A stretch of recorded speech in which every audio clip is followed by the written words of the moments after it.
terutama dan kita semua patut berbahagia karena diberi kenikmatan iman, kenikmatan Islam, kenikmatan ukhuwah, kenikmatan majelis taklim. Sampai ada seorang ulama besar mengatakan, seandainya orang-orang yang kita lewati menuju masjid ini dan mereka masih saja lalai di dalam rumah-rumahnya, mereka patut iri terhadap orang yang diberi hidayah, diberi kenikmatan mau berangkat menuju masjid selain sholat berjamaah juga untuk menghadiri majelis taklim. Untuk bisa sampai di sini bapak-bapak, ibu-ibu, tidaklah mungkin kecuali Allah selipkan iman di dalam hati kita. Inilah yang kita sebut nikmatnya iman yang perlu kita syukuri dan perlu kita tambah terus menerus dan perlu kita jaga untuk selalu ada di dalam hati kita. Sekali lagi, tidak mungkin kita bisa mau datang ke masjid berjamaah sholat, berjamaah menghadiri majelis taklim, berjamaah bersedekah, berinfak, kecuali karena Allah titipkan iman di dalam hati kita. Dan orang-orang yang kita lalui, yang lalai di dalam rumahnya masing-masing, patut merasa iri. Seandainya mereka bisa membeli keimanan, mereka akan berebut membelinya. Tapi iman tidak bisa dibeli. Hidayah tidak bisa dibeli kecuali karena kehendak dari Allah Subhanahu wa Ta'ala. Jadi kita adalah orang-orang yang dikehendaki untuk mendapatkan hidayah. Selawat beriring salam kepada manusia yang sempurna, manusia yang kita cintai, manusia yang kita sangat harapkan syafaatnya di yaumil akhir, manusia yang mendapat risalah dari langit dibagikan kepada kita semua, menjadi petunjuk bagi kita untuk menjalankan perintah-perintah Allah, jalan yang benar, jalan yang lurus, jalan yang kelak akan menuju ke surganya Allah. Dialah Nabi Muhammad Sallallahu Alaihi Wasallam. Ibu-ibu, bapak-bapak yang dirahmati Allah, pada suatu hari, cerita dulu ya, pada suatu hari Imam Hasan Al-Basri melihat orang yang sedang ditandu. Ditandu berarti dia sudah meninggal ya, dengan iring-iringan. Apa kata Imam Hasan Al-Basri pada sahabatnya? Coba seandainya orang yang mati itu diberi kesempatan hidup lagi setengah jam aja, setengah jam, apa yang akan mereka lakukan? Andai orang mati yang sedang ditandu ini diberi kesempatan hidup setengah jam aja. Lalu sahabatnya mengatakan, pasti dia pengen bertobat sungguh-sungguh. Pasti dia akan sholat sekusuk-kusuknya. Pasti dia akan bersedekah semua hartanya. Berarti apa? Tidak ada keinginan dunia lagi. Pasti dia akan habiskan yang setengah jam itu untuk mati-matian, untuk beribadah kepada Allah. Kemudian apa kata Hasan Al-Basri? Tapi mungkinkah itu? Mungkinkah orang yang mati itu masih bisa diberi kesempatan walaupun hanya setengah jam? Tidak mungkin. Tidak mungkin seorang yang mati bisa hidup lagi untuk diberi kesempatan beribadah. Tapi orang-orang yang mengiringinya, kita-kita yang masih hidup ini, masih diberi kesempatan oleh Allah. Kira-kira kita pun akan mati. Maka mungkinkah kita masih memikirkan dunia? Masihkah kita akan berlomba-lomba, sikut sana sikut sini, mengambil barang-barang yang haram, menggibah orang lain, melakukan hal-hal yang dibenci oleh Allah Subhanahu wa Ta'ala? Padahal kita tahu bahwa besok atau nanti malam atau lusa, sampai dikatakan maut itu sebenarnya sedang mengejar-ngejar kita. Mungkin saat ini kita sedang ditunggu oleh para malaikat, tinggal nunggu perintah Allah, cabut dia cabut. Kalau kita ingat ke situ, kayaknya nggak ada keindahan di dunia ini. Kita mungkin sudah mempersiapkan apa-apa yang akan kita tinggalkan. Saya juga sudah bilang sama anak saya yang di pondok, "Nak, walaupun mama sudah tua, mama pengen kamu terus sekolah, terus belajar. Gak usah pikirin, kamu bukan mikirin biaya, gak usah pikirin biayanya. Sudah mama siapkan." Kemarin saya baru gitu, sudah mama siapkan biaya untuk kamu sekolah lagi. Yang penting kamu belajar yang sungguh-sungguh. Sudah dipersiapkan. Mungkin di antara ibu-ibu, apalagi orang kota gede ya, ini sudah bagi-bagi warisan, bagi-bagi hibah kalau kita masih hidup ya. Yang ini buat yang besar, yang tengah, yang ini udah kita persiapkan semua. Gitu. Tapi apakah kita sudah mempersiapkan yang untuk kita bawa? Yang untuk kita tinggalkan udah kita persiapkan. Udah ada dalam bayangan, ini rumah nanti buat ini mobil buat ini apa segala macam sudah. Tapi yang mau kita bawa apa kita sudah persiapkan? Padahal kita itu mau ke tempat yang nggak cuma 50 tahun seperti umur kita. Nggak cuma 60 tahun, nggak cuma 70 tahun kita ini. Kita mau berpindah ke tempat yang mungkin 100 tahun, mungkin 1000 tahun di dalam kuburan itu. Belum nanti kita dibangkitkan, lama lagi kita di padang mahsyar. Lama itu. Bisa 1000 tahun. Dan kelak kita akan ditempatkan di surga atau di neraka yang tahunnya juga nggak terbilang. Bahwa tempat kita nanti yang akan kita pindah ini adalah kholidina fiha abadan, selama-lamanya. Sedangkan kita yang untuk mempersiapkan hidup yang hanya 50 tahun, kita mati-matian mempersiapkannya. Kerja siang malam hanya untuk bisa kita hidup yang hanya 50-60 tahun. Lalu kalau kita nanti berpindah tempat yang nanti selama-lamanya, kira-kira apa yang akan kita bawa? Itu yang harus kita pertanyakan. Amal apa gerangan yang bisa membuat kuburan kita begitu nikmat? Amal apa gerangan ketika di yaumil hisab menjadikan timbangan kebaikan kita lebih berat daripada dosa-dosa kita? Amal apa gerangan yang akan membawa kita ke dalam surga yang luasnya arduhas samawati wal ard, luasnya langit dan bumi, dan kita akan selama-lamanya. Kalau kita pikir bahwa apa yang kita tinggalkan harus lebih banyak dibanding apa yang kita bawa, padahal kita nanti akan selama-lamanya. Belum tentu 50 tahun di dalam kubur, 100 tahun, 1000 tahun.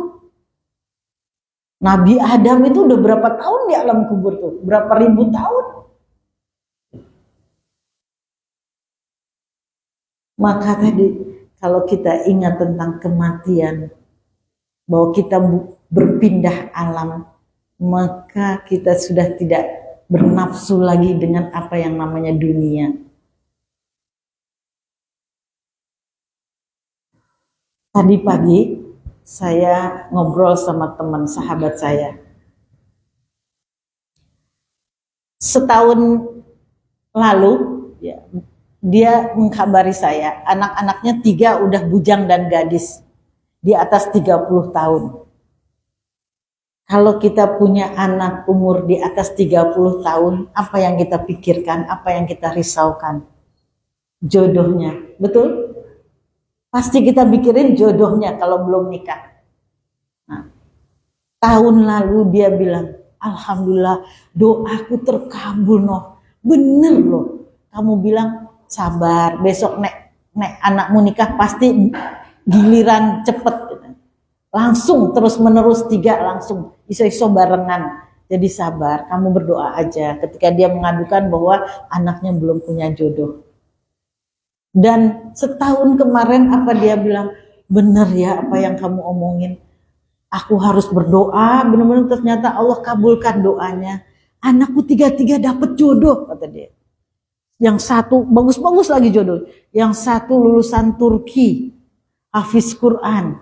Yang satu dokter, yang satu 3-tiganya bagus gitu. Wah, saya peluk dia. Ya inilah berkas kesabaranmu. Kira-kira kapan mau nikah? Ya ini masih baru ta'aruf, kata dia. Ta'aruf, tapi aku udah setuju semua sama anak-anaknya. Anak-anak juga udah senang semua, katanya. Udah ta'aruf, katanya. Oh iya. Tapi tadi pagi dia cerita sama saya apa? Saya baru dapat musibah, dia bilang. Saya bukan musibah, saya baru dapat ujian. Apa? Anak saya yang paling kecil, yang masih sekolah kelas 1 SMA, tapi di pondok ya, tiba-tiba stroke. Loh, kok anak kecil bisa stroke? Iya, sampai dia saking sakitnya itu keluar air matanya, keringetnya, laki-laki ya, keringetnya saking kesakitan dia saat itu. Ternyata stroke. Kok anak kecil bisa stroke? Iya. Terus setelah diselidiki di dalam otaknya ada apa? Diobservasi, ternyata apa? Ada pendarahan otak. Hah? Kok bisa? Jatuh? Enggak. Terus kenapa? Bawaan dari lahir. Ternyata ada bawaan dari lahir pendarahan. Jadi ya itu nggak ada obatnya. Yang jelas anak ini nggak boleh berpikir keras lagi. Anak ini atlet sebenarnya. Senang olahraga bola, senang bola dan maju di bidang atlet. Juga penghafal Quran. Dia nggak boleh berpikir keras, nggak boleh bekerja keras, nggak boleh berolahraga, karena kalau goyang banyak ntar pendarahannya tambah banyak. Jadi cuma itu cara memperpanjang umur dia. Karena apa? Ada pendarahan otak sejak lahir, bawaan lahir. Masya Allah, segitunya. Iya, kami sudah keluar air mata banyak. Apapun saya lakukan buat anak ini. Kata orang, bawa ke Bangkok. Saya bawa ke Bangkok. Diabani 1,5 M buat operasi otak. Gitu. Tapi aku nggak tega di operasi otak karena letak pendarahannya di otak kiri yang sangat berbahaya kalau dioperasi. Akhirnya saya bawa ke Jogja, ketemu dokter yang ahli dan sekarang dalam perawatannya. Sekali perawatannya itu 40 juta. Bayangin. Apapun saya lakukan buat anak ini. Masya Allah, saya bengong gitu ngeliat, ujianmu seberat itu. Iya, terus dia tetap mau kembali ke pondok, nggak mau sekolah yang dekat sini. Akhirnya kembali ke pondok, diterima oleh pondok, kata pondok, ya nggak apa-apa dia nggak ikut kegiatan pondok. Tapi anak ini sudah terlambat menghafal Qur'annya, karena selama sakit dia nggak bisa menghafal. Terlambat, kira-kira dalam 1 semester harusnya 5 juz, dia cuma hafal 2 juz. Kemungkinan anak ini tidak naik, kata gurunya itu, kata pondoknya itu. Terus anaknya bilang gini, Ibu, saya ini udah nggak boleh olahraga. Kesukaan saya sepak bola, saya udah nggak boleh. Saya juga nggak boleh menghafal keras. Saya juga udah nggak boleh, saya juga diancam tidak naik kelas. Saya mending dikirim ke Palestina aja, Bu. Coba. Punya anak ngomongnya kayak gitu, kelas 1 SMA, ibu mana yang nggak sakit gitu ya rasanya. Saya dikirim ke Palestina aja, saya kayaknya udah nggak ada gunanya. Ya seorang ibu gimana lah membujuk anak-anaknya. Terus dia bilang lagi sama saya, dan apa kata dia? Dan anak-anakku, kan saya nanya gimana anaknya yang 3 yang mau nikah kok belum ada undangannya. Dan anakku yang 3 itu 1 persatu gagal nikah. Jadi sama yang udah hampir itu semua gagal. Saya ya Allah, ini ujiannya berat banget gitu. Anaknya 3-tiganya gagal nikah, yang 1 yang keempat malah seperti ini. Apa yang bisa saya nasihatin cuma satu ya. Kalau nasihatin orang tuh gampang ternyata Bu ya. Tapi nauzubillah min zalik kalau itu terjadi sama kita. Tapi nasihat yang gampang itu ternyata membuat dia bangkit. Tadinya sudah ngeloplo banget. Saya tuh nggak tahu maksud Allah sama saya apa. Saya kayak dikasih rezeki, kayak disamplak gitu. Nggak jadi itu, saya nggak tahu maksud Allah apa. Padahal saya selalu berdoa, saya selalu saya tahu dia imannya kuat, dia juga ahli sedekah, ahli ibadah gitu. Saya nggak tahu maksud Allah apa. Sampai dia yang ahli ibadah, yang serajin pengajian juga nggak tahu apa yang harus dia lakukan. Kok begini amat kata dia gitu. Terus saya bilang gini, ujianmu itu semuanya, baik anak yang nggak jadi nikah itu, baik anakmu seperti ini, ujian dunia. Ujian dunia. Kamu tahu harganya dunia? Harganya dunia bukanlah anakmu yang 3 dan 1 sakit itu, tapi dunia dan seisinya hanya seharga sebelah sayap nyamuk. Enggak 2 lagi, enggak sepasang sayap nyamuk. Rasulullah mengatakan hanya seharga sebelah sayap nyamuk. Enggak ada harganya sama sekali. Dan kamu diuji duniamu yang tidak ada harganya sama sekali. Berarti apa? Betapa ringan, ecek-ecek, dan selagi itu ujiannya dunia, pasti ada batasan yang Allah berikan. Pasti nanti akan ada kabar gembira buat kamu. Percaya aja bahwa Allah sedang menyiapkan kabar gembira buat kamu. Kan gitu. Kata Rasulullah, tanda-tanda orang akan diberi kabar gembira, Allah uji dulu dia. Sanggup gak kira-kira kalau dia dapat kabar gembira? Jadi itu hanya ujian dunia. Selagi itu namanya ujian dunia, ecek-ecek, ringan, gak ada harganya, gampang, mudah. Allah dalam hadis qudsi mengatakan, mudah bagiku membuat langit dan bumi dan segala isinya. Maka apakah kamu kira aku sulit menyelesaikan masalahmu? Gampang banget. Allah bikin bintang yang bertriliunan aja begitu mudah. Ngapain urusanmu itu kamu susahkan? Serahkan sama Allah, serahkan. Ini dari Allah, Allah juga yang bisa menyelesaikannya. Kamu nggak disuruh menyelesaikan masalah. Ingat-ingat bapak-bapak, ibu-ibu, kita tidak disuruh menyelesaikan masalah. Kita disuruh apa? Bertakwa aja. Kamu disuruh bertakwa, nanti Allah beri jalan keluar. Min haitsu la yahtasib, dan rezeki yang tidak ada diduga-duga arah dari mana datangnya. Udah kamu udah tahu aja, kamu ibadah aja terus. Kalau Al-Baqarah caranya wasta'inu bisobri wassalat. Tinggal kamu bersabar dan sholat dah. Selebihnya serahkan sama Allah. Akan ada kabar gembira.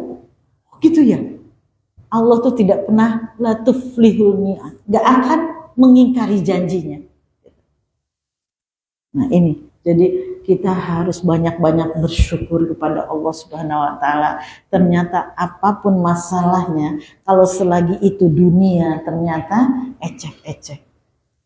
Tapi kalau kita diuji dengan ujian akhirat, ini yang perlu kita waspadai. Tiba-tiba males, punya keinginan males sholat. Aku sekarang males banget berangkat ke masjid tuh. Karena apa? Karena sinetronnya itu loh. Pas maghrib. Males banget. Aku sekarang kok jadi males puasa. Adanya gak males aja beribadah. Ini ujian akhirat terberat buat kita. Ujian akhirat yang pasti Allah azab dengan azab yang sangat pedih.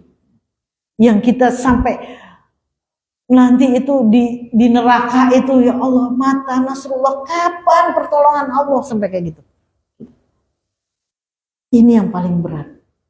Atau Lebih berat mana ujian tadi kalau tiba-tiba anak gadis kita bilang sama kita, "Mah, aku hamil."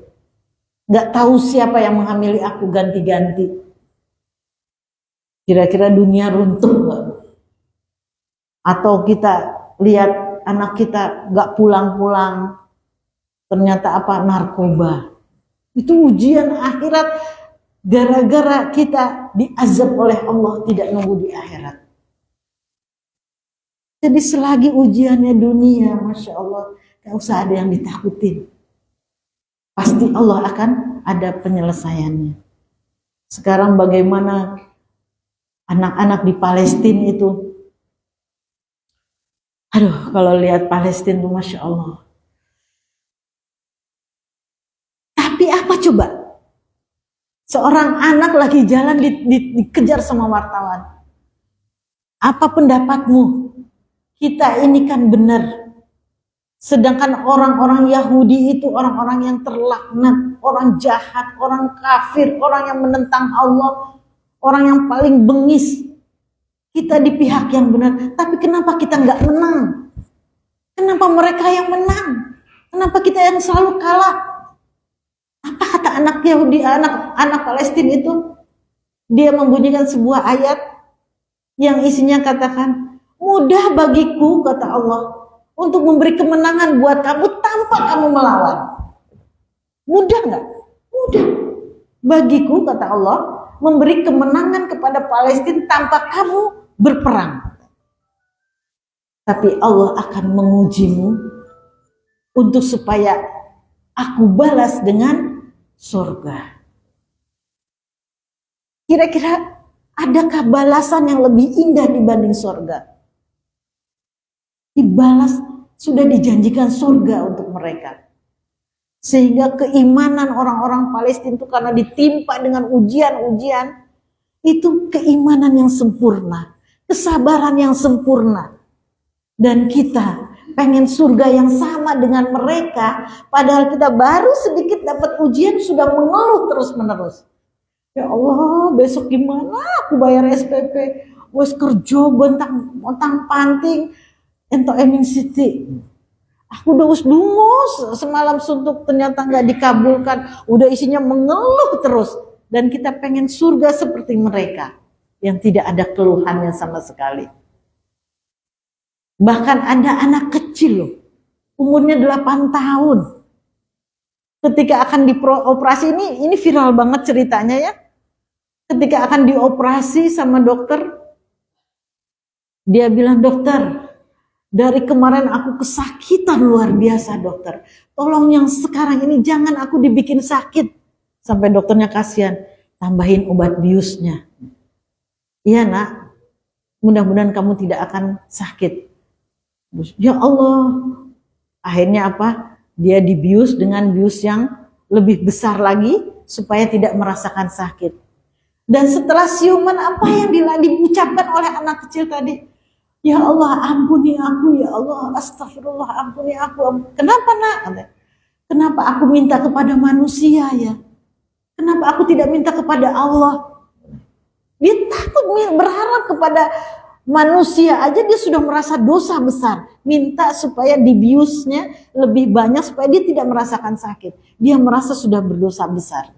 Beginilah akhlak daripada orang-orang Palestina itu. Jadi sesungguhnya mereka ini, kalau saya nulis di status itu, satu kakinya di bumi, satu kakinya di surga. Yang patut iri terhadap mereka adalah kita semua seluruh dunia kecuali orang-orang Palestina. Semoga kita yang membantunya, yang mendoakannya, mendapat cipratan rahmat dari yang Allah berikan kepada mereka. Sedikit saja rahmat yang diberikan kepada orang Palestina terciprat kepada kita, Masya Allah sudah kebahagiaan buat kita. Saking apa? Keimanan dan kesabarannya yang sempurna, jauh daripada kita semua. Nah, bahwa hidup ini, apa sih yang harus kita lakukan? Kita ini siang malam bekerja. Kalau lagu Bimbo mengukur langkah seharian gitu ya, ada bekerja, menuntut ilmu dan sebagainya. Sebenarnya apa tujuan hidup kita? Supaya kita tahu tujuan hidup kita itu mau ngapain. Allah di dalam Al-Quran disebutkan bahwa kita disuruh beribadah. Artinya apa? Allah memberi kehidupan kita itu hidup untuk hidup atau hidup untuk mati.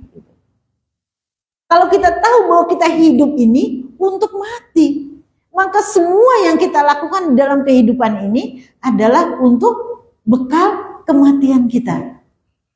Maka apapun yang kita lakukan harus bernilai ibadah. Itu cara kita memperkaya atau memperbanyak amalan-amalan yang akan kita bawa mati.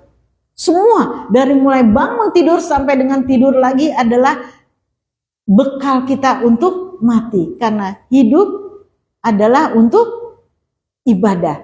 Hidup adalah untuk mencari bekal kematian.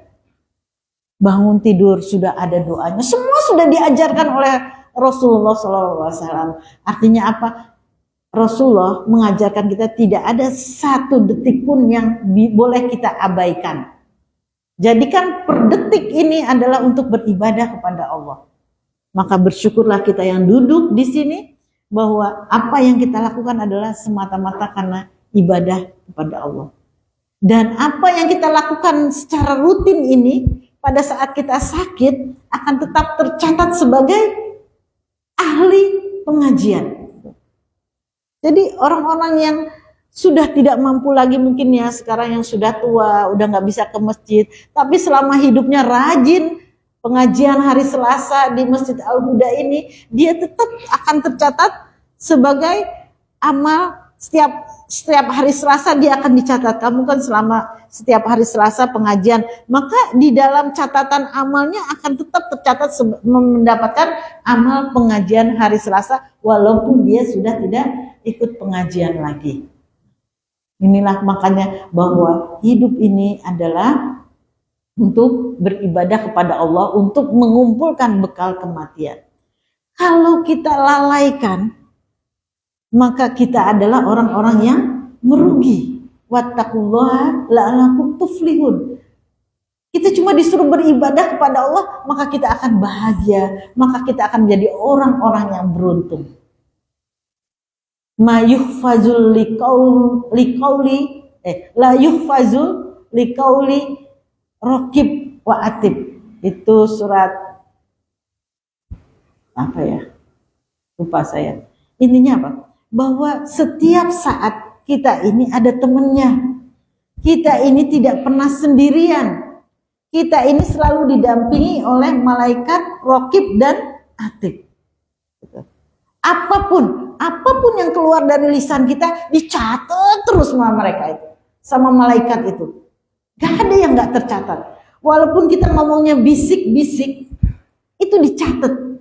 Saat bisik-bisik, biasanya kalau bisik-bisik gak mau orang dengar, biasanya lagi ngomongin orang. Itu dicatat. Maka betapa pentingnya kita setiap perilaku kita itu catatan kebaikan terus menerus tercatat kebaikan. Kalau kita udah mau tidur itu kita periksa dulu sebelum Allah menghisap, kita dulu menghisap. Tadi pagi aku ngapain ya? Oh, aku nonton film Korea. Catatanku di sini 5 jam nonton film Korea atau 3 jam film Korea. 5 menit ngaji. 10 menit dengar pengajian. Ternyata sehari ini cuma sedikit yang buat bernilai ibadah. Padahal Allah menyuruhnya apa? Seluruh hidup kita, seluruh waktu kita untuk beribadah kepada Allah. Ketika kita mencari rezeki, niatnya juga untuk beribadah kepada Allah. Tandanya bahwa kita untuk beribadah kepada Allah, setiap memulai pekerjaan kita membaca Bismillahirrahmanirrahim. Semuanya untuk Allah, karena Allah, lillahi ta'ala. Kalau kita datang ke sini tanpa membaca bismillah, sia-sia amalan kita nanti. Jadi yang perlu kita lakukan adalah membaca bismillah setiap kali melakukan apapun.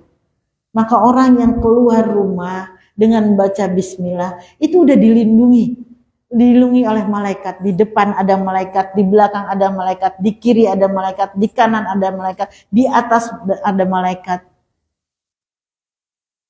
Ini yang perlu kita pahami, bahwa semua apa yang kita lakukan adalah untuk beribadah kepada Allah Subhanahu wa taala.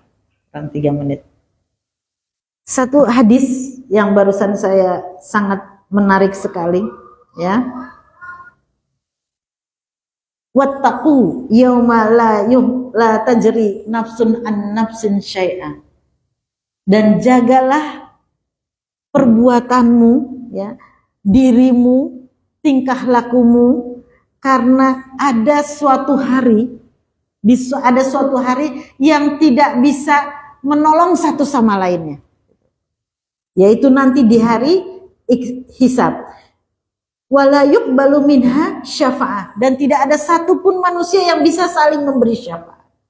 Wala yu'khazu minha adlun walahum yunsarun,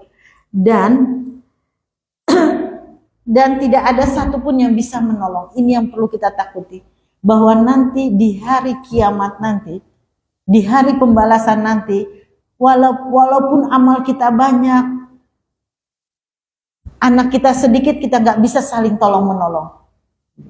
Semua dimintai pertanggungjawaban atas apa yang kita perbuatkan selama di dunia. Maka beri kabar gembiralah bagi orang-orang yang sudah mempersiapkan itu semua, mempersiapkan pertanggungjawaban nanti di yaumil akhirat. Yang sudah menyiapkan dari mau tidur sampai dengan tidur lagi adalah amal soleh, amal soleh, amal soleh, amal soleh. Dia menuntut ilmu untuk Allah, dia bekerja untuk Allah, dia makan juga untuk Allah. Apapun dilakukan adalah semata-mata karena Allah dan untuk Allah dan sebagai ibadah kepada Allah Subhanahu wa taala. Semoga Allah menerima semua amal ibadah kita pada sore hari ini dan menjadikan kita orang-orang yang selalu mendapatkan hidayah dari Allah Subhanahu wa taala. Wabillahi taufiq wal hidayah. Assalamualaikum warahmatullahi wabarakatuh.